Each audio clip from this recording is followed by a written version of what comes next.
یہ ریڈیو صدائے حریت جموں و کشمیر ہے۔ محمد طارق اپڈیٹ کے ساتھ۔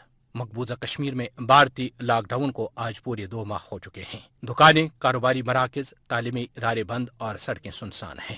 اہل کشمیر کا رابطہ 5 اگست سے دنیا سے منقطع ہے۔ وادی میں خوراک اور ادویات کی شدید قلت پیدا ہو گئی ہے۔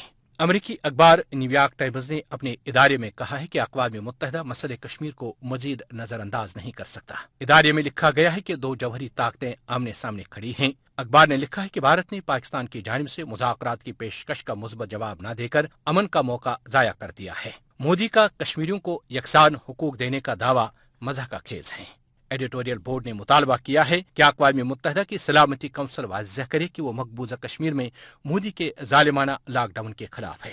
اخبار نے لکھا ہے کہ مودی کا یہ خیال غلط ہے کہ وہ وادی کشمیر کے حالات کو تشدد سے کنٹرول کر سکیں گے۔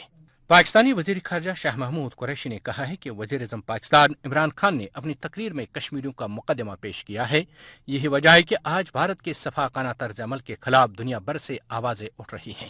جماعت اسلامی ہند نے مسئلہ کشمیر پر دلیرانہ موقف اختیار کرتے ہوئے کشمیری عوام پر سے تمام پابندیاں ختم کرنے کا مطالبہ کر دیا۔ امیر جماعت اسلامی ہند سید اسعدت اللہ حسینی نے کہا ہے کہ مودی حکومت کے اقدامات غیر جمہوری ہیں۔ انہوں نے کہا کہ جموں و کشمیر میں مسلسل کرفیو انسانی حقوق اور جمہوری اصولوں کی خلاف ورزی ہے۔ خبریں ختم ہوئیں۔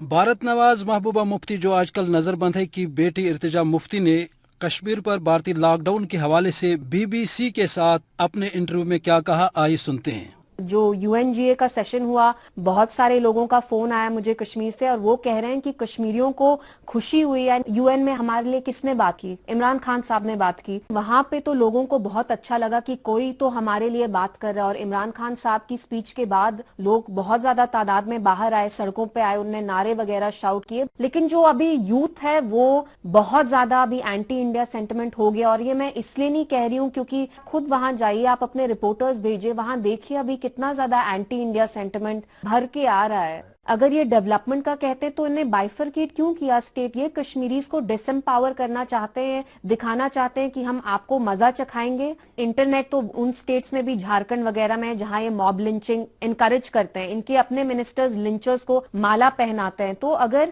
وہ ریزن ہے کہ انٹرنیٹ، پھر تو آپ پوری کنٹری میں بند کر دو، پھر تو کنٹری میں کرائمز وغیرہ، اگر جموں کشمیر میں ٹیررزم کہتے ہیں تو باقی کنٹری میں تو لنچستان بن گئی ہے۔ تو یہ آپ کا جسٹیفیکیشن بہت غلط ہے۔ یہ چاہتے نہیں کہ کشمیر سے ابھی ایک آواز بھی اٹھے، اور ایک بار جب انٹرنیٹ آ جائے گا تو لوگ ایک ساتھ شیئر کر پائیں گے کہ ان 2 مہینوں کیسے ان کو قید میں رکھا گیا۔ یہ نہیں چاہتے کہ یہ ساری چیزیں سامنے آئیں۔ یہ تھی محبوبہ مفتی کی بیٹی ارتجا مفتی جو BBC کے ساتھ بات کر رہی تھی۔